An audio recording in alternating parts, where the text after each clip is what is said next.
नमस्कार. चांगल्या आरोग्यासाठी आयुर्वेदाने 3 स्तंभ सांगितले आहेत, म्हणजेच पिलर्स.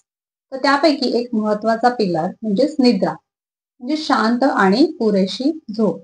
तर या चांगल्या, शांत आणि सुखाच्या झोपेसाठी काही महत्वाच्या गोष्टींबद्दल आज मी चर्चा करणार आहे. त्यामुळे व्हिडिओ शेवटपर्यंत नक्की बघा. मी डॉक्टर दीप्ती कंधारे, मनसा वेलनेसमध्ये सगळ्यांचं मनापासून स्वागत. तर चांगल्या आणि शांत झोपेची पूर्वतयारी ही संध्याकाळपासूनच करायला लागते. म्हणजे आपण बघतो की आपल्याकडे पूर्वीपासून अगदी घराघरांमध्ये दिवा लावणे, नंतर शुभंकरोती म्हणणे, स्तोत्र म्हणणे, तर ह्या सगळ्या प्रथा चालू आहेत. आणि होतं काय की घरात सात्विक वातावरण तयार होतं. या उलट जर आपण आजकाल बघितलं तर सगळीकडे क्राईम रिपोर्टिंगचे न्यूज चालू असतात, नंतर चर्चा चालू असतात, त्याच्यावर खूप भांडणं चालू असतात. तर याच्यामुळे घरात वातावरण पण तसंच तयार व्हायला लागतं आणि मग वेगवेगळ्या भावना उद्दीपित व्हायला लागतात. आपल्याला वाटतं की आपण बघू आणि लगेच सोडून देऊ, तसं होत नाही. आपण अगदी झोपायला जाईपर्यंत, झोपल्यावर पण आपल्या डोक्यामध्ये तेच तेच घोळत राहतं. शिवाय बऱ्याच जणांना अशी सवय असते की ऑफिसमधनं लेट आल्यावर जरा टाइमपास, एंटरटेनमेंट ह्याच्यासाठी मग रील्स बघायला लागतात. Instagramवर, Facebookवर काय-काय बघितलं जातं आणि मग त्याच्यामुळे कसं होतं, की ते बघताना फोटो बरं वाटतं, पण मग नंतर हळू-हळू जेलसी, मत्सर हे सगळं मनात तयार होतं. हे बघू नका असं माझं म्हणणं नाहीये. पण जस्ट झोपायच्या आधी जर हे बघितलत ना, तर ह्या वेगवेगळ्या भावना उद्दीपित होत राहतात.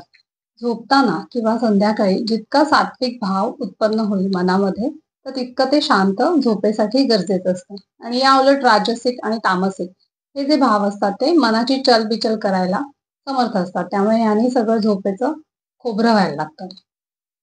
तर या अनुषंगाने मी तुम्हाला एक आयुर्वेदाचा खूप महत्वाचा सिद्धांत सांगणार आहे.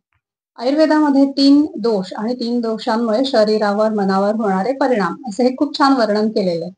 तर या 3 दोषांच्या अनुषंगाने प्रत्येक गोष्टीचं 3 भागांमध्ये वर्णन केलेलं असतं. म्हणजे बघा, आयुष्याचे 3 भाग म्हणजे बालपण, तरुणपण, वार्धक्य, नंतर दिवसाचे पण 3 भाग, रात्रीचे पण 3 भाग, सकाळ, दुपार, संध्याकाळ.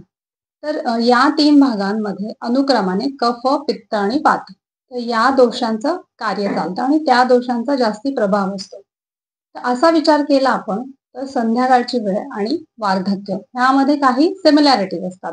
म्हणजे वाताचा प्रभाव असतो. तर मला नेहमी असं वाटतं, की आपण जेव्हा संध्याकाळी कसं वागायला पाहिजे किंवा आयुष्याच्या संध्याकाळी आपण म्हणतो म्हणजे वार्धक्यात कसं वागायला पाहिजे. तर दुसऱ्या दिवशीची चिंता करणे किंवा त्रास करून घेणे यापेक्षा पण आजचा दिवस कसा सार्थकी लागला याचा विचार केला तर आपल्याला जास्ती बरं वाटतं. म्हणजे तुम्ही बघा, की आपण एखादी छानशी तुम्ही मैफिल ऐकली असेल, अर्थात शास्त्रीय संगीताची मैफिल. तर त्याच्यात मैफिलीची सुरुवात ही जितकी महत्त्वाची असते, त्यापेक्षा जास्त मैफिलीची सांगता कशी झाली, हे खूप महत्त्वाचं असतं आणि ती मैफिल मग आपली रेंगाळत राहते मनात. खूप चांगला त्याचा इम्पॅक्ट होतो.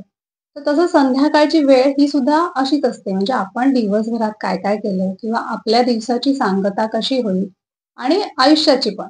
आपल्या आयुष्याची सांगता कशी होईल, हे खूप जास्ती महत्त्वाचं आहे आणि मग पुढचा प्रवास तसा सुखकर होतो. म्हणजे आता आपण झोपेबद्दल बोलायचं तर दिवसभराची आपण समाधानी असू, सांगता चांगली झाली असेल, तर शांत झोप लागते. म्हणजे उद्याची चिंता फार करत बसायची नाही, कारण तो काय आपल्या हातात दिवस नाही.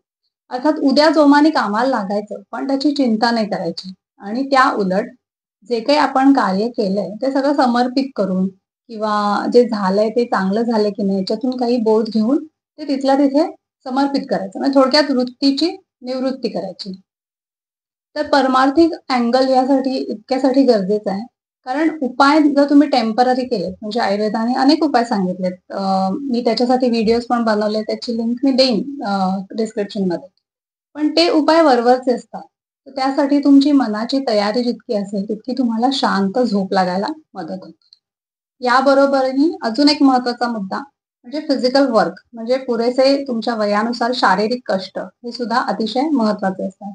आणि शिवाय बुद्धीला चालना म्हणजे जरी वय झालं तरी बुद्धीला चालना असणं हे अतिशय महत्त्वाचं असतं. अर्थात सिरियली बघून डोळे थकवणं आणि त्याने झोप येणं असं इथे अभिप्रेत नाहीये.